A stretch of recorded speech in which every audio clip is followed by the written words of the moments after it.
Hi everyone, welcome back to our YouTube channel Sathyan stories. ఈరోజైతే నేను ఒక అందమైన కథతో మీ ముందుకు వచ్చేసాను. అదే ఒక బంగారు గుడ్లు పెట్టే బాతు కథ. ఒక చిన్న గ్రామంలో రామయ్య అనే పేద రైతు కష్టపడి పంటలు పండిస్తూ తన కుటుంబాన్ని పోషించడానికి కృషి చేస్తూ ఉండేవాడు. రామయ్య ఎంత కష్టపడినా అతనికి నిత్య జీవితాన్ని జీవించడానికి సరిపడా ఆదాయం ఉండేది కాదు. ప్రతిరోజు రామయ్య ఉదయం పూట లేచి భూమిని సాగు చేస్తూ తన పెంపుడు జంతువులను చూసుకుంటూ ఉండేవాడు. అతని జీవితంలో మంచి రోజులు వస్తాయి అనే ఆశతో రోజులు గడుపుతుండేవాడు. ఒకరోజు రామయ్య పొలానికి దగ్గరలో ఉన్న ఒక సరస్సు దగ్గర నడుస్తున్నాడు. అలా నడుస్తూ సరస్సు దగ్గర చూస్తున్నాడు. రామయ్యకు ఒక అందమైన తెల్లని బాతు నీటిపై తేలుతూ సూర్యుని వెలుగులో మెరిసిపోతున్నట్టు కనిపిస్తుంది. అది ఒక సాధారణ బాతు కాదు. ఆ బాతు ప్రతిరోజు ఒక బంగారు గుడ్డు పెట్టే మాయాజాలం కలిగి ఉన్నది. కానీ ఈ విషయం రామయ్యకు తెలియదు. అతను ఆ బాతుని చూసి ఇంటికి తీసుకొని రావాలి అనుకున్నాడు. ఆ బాతు అతని జీవితాన్ని మార్చుతుందని అతనికి ఏమాత్రం తెలియదు. ఆ బాతుని రామయ్య తన ఇంటికి తీసుకెళ్లాడు. మరుసటి రోజు ఉదయం రామయ్య తన బాతుని చూసేందుకు తన గూటికి వెళ్ళినప్పుడు అతను ఆశ్చర్యపోయాడు. ఆ బాతు తన గూటిలో ఒక బంగారు గుడ్డుని పెట్టింది. అతను ఆ గుడ్డుని తీసుకొని చూసి అది నిజమైన బంగారంతో నిండిందని తెలుసుకున్నాడు. అతని ఆనందం ఆకాశాన్ని చేరింది. అతను వెంటనే ఆ బంగారు గుడ్డుని తీసుకొని వెళ్ళి తన భార్య పిల్లలకి చూపించాడు. వాళ్ళు దానిని చూసి ఆశ్చర్యానికి గురయ్యారు. వెంటనే రామయ్య మార్కెట్కి వెళ్ళి ఆ గుడ్డుని మంచి ధరకు అమ్మాడు. ఆ రోజు రామయ్య తన కుటుంబానికి మంచి ఆహారము మరియు కొత్త దుస్తులతో తిరిగి వచ్చాడు. అతని భార్య మరియు పిల్లలు ఆనందపడ్డారు. తర్వాత రోజు కూడా ఆ బాతు బంగారు గుడ్డును పెట్టింది. అదే రీతిలో ప్రతిరోజు ఆ అందమైన బాతు బంగారు గుడ్లను పెడుతూ ఉంది. రామయ్య వాటిని అమ్మి సంపన్నుడయ్యాడు. అతను మరింత భూమిని కొన్నాడు. ఒక పెద్ద ఇల్లు నిర్మించాడు మరియు గ్రామంలో అత్యంత ధనవంతుడుగా మారాడు. గ్రామస్తులు అతని సంపత్తిని చూస్తూ ఆశ్చర్యపోయారు. కానీ ఎవరూ అతని రహస్యాన్ని తెలుసుకోలేదు. ఒకరోజు రామయ్య తన ఇంట్లో కూర్చొని తన దగ్గర ఉన్న బంగారు గుడ్లను చాలా అత్యాశతో లెక్క పెడుతున్నాడు. రామయ్య పక్కనే ఉన్న తన భార్య అతని అత్యాశని చూసి చాలా భయపడుతుంది. అతనిలో మరింత ఆశ పెరిగింది. ఆ బాతు ప్రతిరోజు ఒక బంగారు గుడ్డుని ఇస్తుంది. అంటే ఆ బాతులో ఎన్ని బంగారు గుడ్లు ఉన్నాయో అనే ఆలోచన అతనికి వచ్చింది. రామయ్యకు అత్యాశ మొదలైంది. అతను కేవలం ఒక్క బంగారు గుడ్డు కోసం ప్రతిరోజు వేచి ఉండడం ఎందుకు అనిపించింది. బాతులో ఉన్న అన్ని బంగారు గుడ్లను ఒక్కసారిగా పొందాలన్న ఆశ అతని మనస్సులో ఎక్కువగా ఉంది. ఒకరోజు రాత్రి అధిక ఆశతో రామయ్య ఒక అవివేకపు నిర్ణయాన్ని తీసుకున్నాడు. ఆ బాతులో ఉన్న గుడ్లు అన్నీ ఒక్కసారిగా తీసుకోవాలనే ఆశతో ఆ బాతుని కొయ్యాలనుకున్నాడు. ఏమీ ఆలోచించకుండా అతను ఒక కత్తిని పట్టుకొని బాతుని చంపడానికి సిద్ధమయ్యాడు. అతని భార్య రామయ్యని ఆపాలని ప్రయత్నించింది. కానీ అతను భార్య మాటను వినిపించుకోలేదు. రామయ్య ఆ బాతుని కత్తితో కోసి చూడగా దాని లోపల ఎలాంటి బంగారు గుడ్లు లేవు.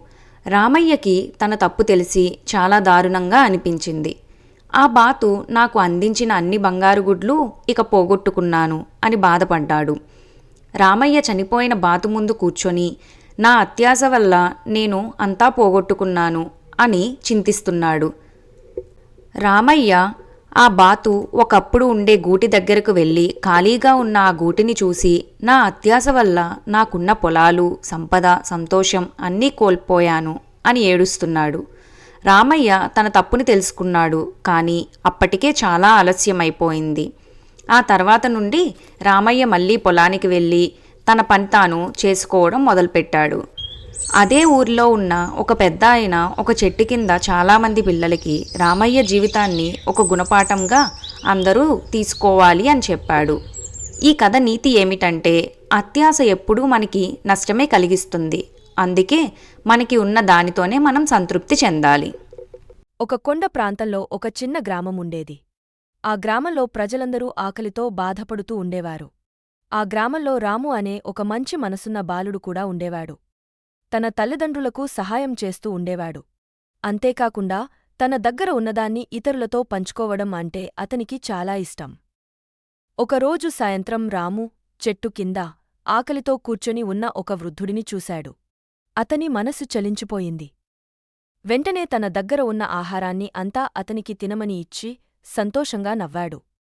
వృద్ధుడు చిరునవ్వు చిందిస్తూ, నీ మంచితనం నన్ను ఆకట్టుకున్నాది. నిన్ను ఆశీర్వదించి నేను నీకు ఒక బహుమతిని ఇవ్వాలనుకుంటున్నాను అని చెప్పి ఒక వెలుగుతున్న చిన్న చెక్క పెట్టెను రాముకు ఇచ్చాడు. నీ హృదయం స్వచ్ఛంగా ఉన్నప్పుడే దీనిని తెరవు అని చెప్పాడు. ఈ మాయ పెట్టె నువ్వు స్వచ్ఛమైన మనస్తో నిజాయితీగా అడిగిన న్యాయమైన కోరికలను తీర్చుతుందని అన్నాడు. ఇంతలో సోము అనే దురాశపరుడు చెట్టు చాటు నుండి రాము మాయాపెట్టెను తీసుకోవడం గమనించాడు. వెంటనే అతను అసూయతో రాము వెనకాతల వెళ్తూ ఆ మాయాపెట్టెను దొంగిలించాలనుకున్నాడు. రాము ఇంటికి వెళ్ళి కూర్చొని ఆలోచించగా అతనికి వాళ్ల గ్రామం గుర్తొచ్చింది. అప్పుడు రాము ఇలా అనుకుంటున్నాడు, నా గ్రామంలో ప్రజలంతా పంటలు పండించేందుకు బాగా ఇబ్బందులు పడుతున్నారు. నేను వాళ్లను కాపాడాలి అనుకుంటాడు. అతడు వెంటనే మెల్లగా ఆ మాయాపెట్టెను తెరుస్తాడు. అది ఒక ప్రకాశవంతమైన వెలుగును ఇస్తూ తెరుచుకుంటుంది. ఏదైనా ఒక కోరిక కోరుకో, కాని దానిని జాగ్రత్తగా ఆలోచించి కోరుకో అని ఒక శబ్దం రాముకి వినిపిస్తోంది. రాము చిరునవ్వుతో నా గ్రామం ఎప్పటికీ ఆకలితో ఉండకూడదు అని అన్నాడు. ఇదంతా గమనించిన సోము, నేను రేపు ఉదయమే గ్రామం మొత్తం చూస్తాను. ఒకవేళ ఇదంతా నిజమైతే నేను రాము దగ్గర ఉన్న ఈ మాయాపెట్టెను సొంతం చేసుకుంటాను అని అనుకున్నాడు. రెండో రోజు ఉదయం గ్రామంలో బంగారు పంటలు, పండ్లు మరియు శుభ్రమైన నీరు ప్రవహించసాగాయి. ప్రజలు సంతోషంతో రామును పొగడారు. ఇదంతా చూసిన సోము రాము దగ్గర ఉన్న ఆ మాయాపెట్టెను దొంగిలించి తన స్వార్థపూరితమైన కోరికను కోరుకోవాలని అనుకున్నాడు. వెంటనే ఆ మాయాపెట్టెను తెరిచి నాకు ఈ ప్రపంచంలో ఉన్న మొత్తం బంగారం కావాలి అని అడిగాడు. సోము కోరుకున్న ఆ కోరిక తనకు మాత్రమే ప్రయోజనం కలిగిస్తుంది. అందుకే ఆ మాయాపెట్టె ఆ కోరికను తీర్చలేదు. పెద్దగా గాలులతో కూడిన తుఫాన్ సోము చుట్టూ మొదలైంది. ఇది అంతా చూసిన సోము నిర్ఘాంతపోయాడు. అలా ఆ మాయాపెట్టె మాయమైపోయింది. అత్యాశ వినాశనానికి దారితీస్తుంది. ఈ అద్భుతం గురించి విన్న గొప్ప రాజు గ్రామానికి వచ్చి రామును ప్రశంసించాడు. నిజమైన మాయ మంచి మనసులోనే ఉంటుంది. ఈ గ్రామం ఎప్పటికీ అభివృద్ధి చెందాలి అని చెప్పాడు. రాము పెద్దయి గ్రామానికి నాయకుడయ్యాడు. ప్రతి ఒక్కరికీ నిజమైన మాయ మంచితనంలోనే ఉందని నేర్పించాడు. ఈ కథ నీతి ఏమిటంటే నిజమైన మాయ మంచితనంలోనే ఉంది. అత్యాశ వినాశనానికి దారితీస్తుంది. అది మంచి వేసవికాలం. ప్రకృతి మెరిసే ఎండతో చాలా అందంగా ఉంది. కానీ ఎండలు కూడా అంతే ఎక్కువగా ఉన్నాయి. ఈ మండే ఎండల్లో ఒక చిన్న చీమ పొలాల్లో చెట్ల దగ్గర ఆహారం సేకరిస్తూ కష్టపడుతూ ఉంటుంది. అయితే ఒక పక్క ఒక మిడత మాత్రం చాలా సంతోషంగా సంగీతం వాయిస్తూ పాటలు పాడుతూ ఆనందంగా కాలక్షేపం చేస్తోంది. మిడత చీమను చూసి ఇలా అంటోంది, అయ్యో చీమ, ఎందుకింత కష్టపడుతున్నావు? ఈ వేడిగా ఉన్న వేసవి రోజుల్లో మనం ఆనందించాలి, జీవితం పూర్తిగా ఎంజాయ్ చేయాలి అని మిడత చీమను చూసి నవ్వుతోంది. నేను భవిష్యత్తుని దృష్టిలో పెట్టుకొని ఈ పని చేస్తున్నాను. చలికాలం వచ్చినప్పుడు ఆహారం దొరకదు. అప్పటి కోసం ఇప్పుడే సిద్ధంగా ఉండాలి. అందుకోసమే నేను అవసరానికి మించి ఆహారాన్ని సేకరిస్తున్నాను అని చీమ మిడతతో చెప్పింది. చలికాలం చాలా దూరంగా ఉంది. ఇప్పుడే దాని గురించి ఎందుకు ఆలోచించాలి అని మిడత ఆకుల మీద నుంచి దూకుతూ ఆనందంగా గెంతులేస్తుంది. అలా కాలం గడుస్తోంది. చెట్ల ఆకులు పసుపు మరియు నారింజ రంగుల్లోకి మారిపోతూ నేలపై రాలిపోతున్నాయి. చీమ ఇంకా గింజలను ఎక్కువగా పోగు చేస్తూ ఆహారాన్ని నిల్వ చేస్తోంది. కానీ మిడత మాత్రం ఇంకా అదే మజాను కొనసాగిస్తోంది.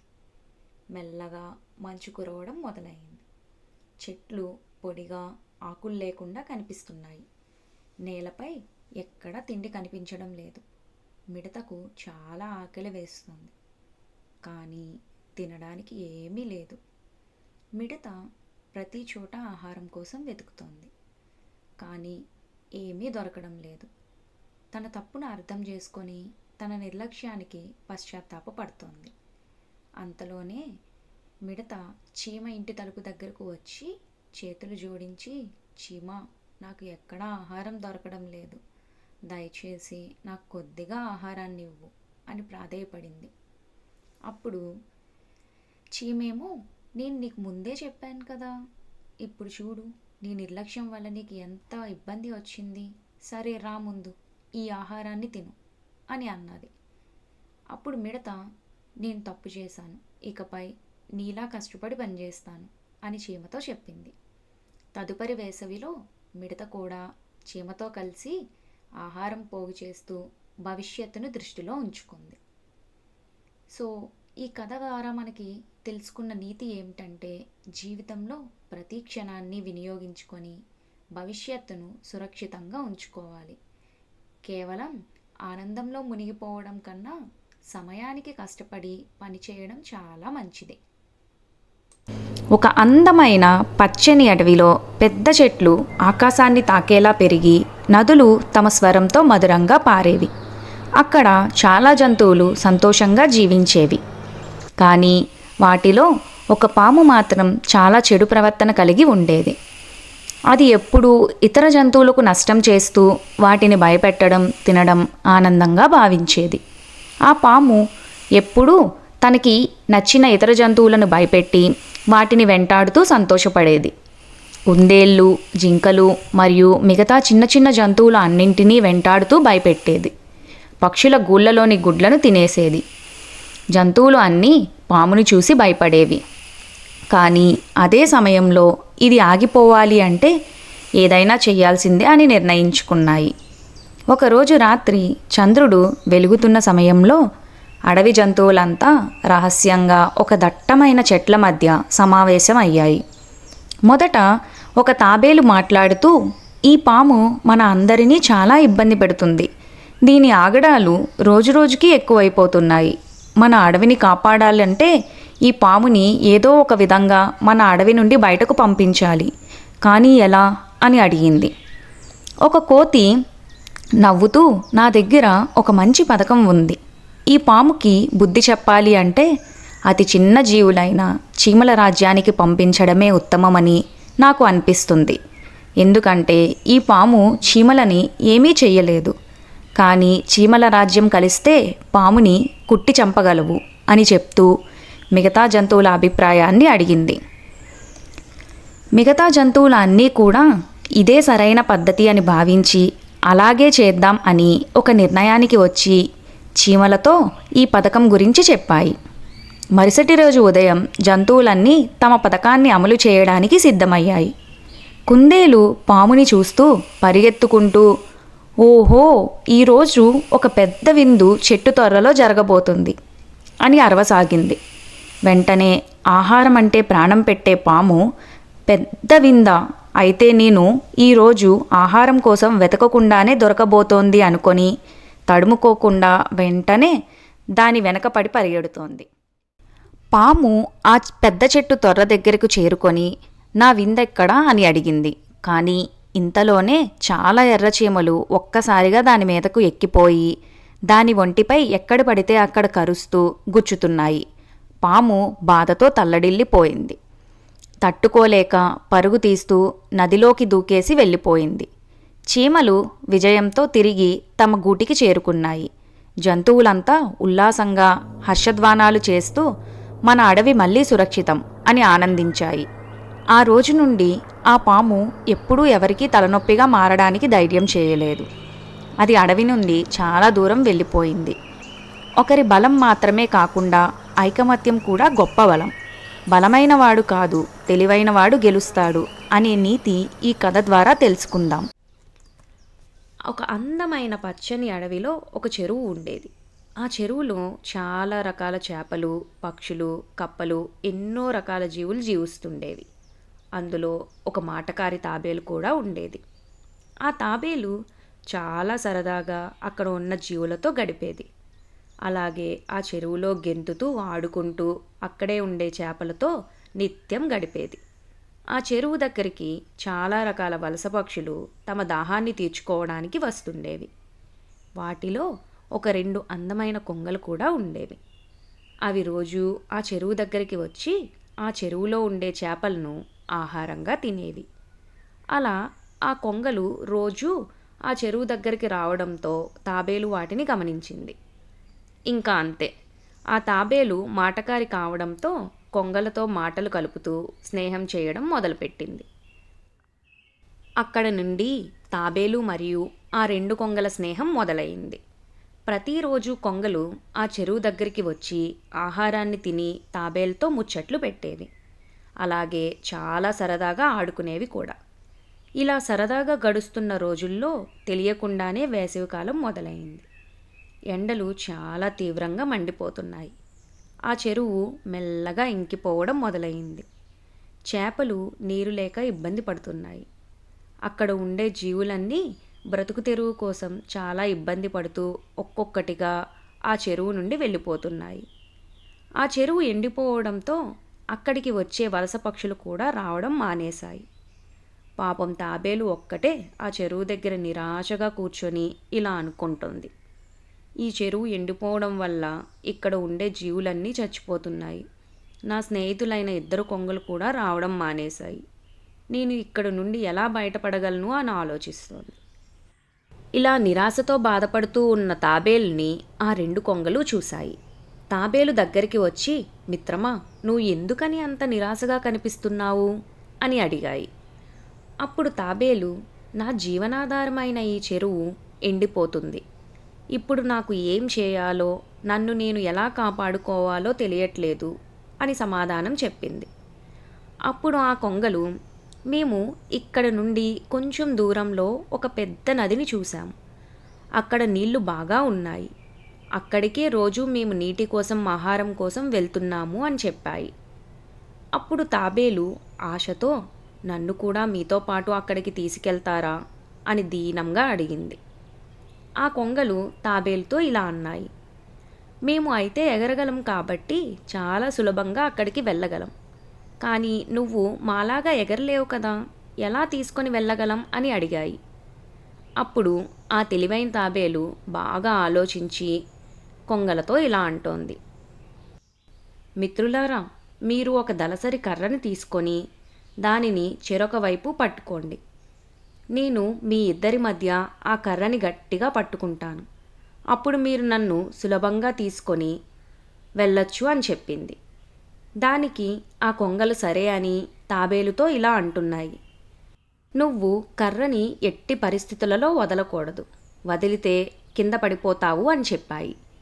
తాబేలు సరే అని ఆ కర్రని గట్టిగా పట్టుకుంది. దానితో ఆ కొంగలు ఆకాశంలో ఎగరడం మొదలుపెట్టాయి.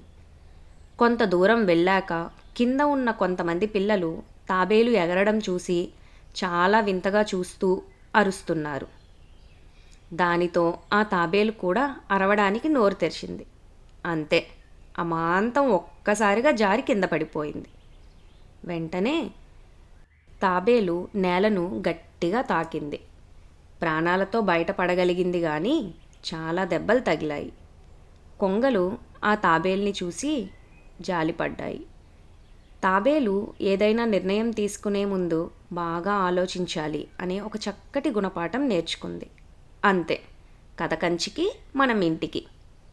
మీకు గనక నా స్టోరీ నచ్చినట్టయితే please do like, share and subscribe to our YouTube channel Sathyan stories. Thank you for watching.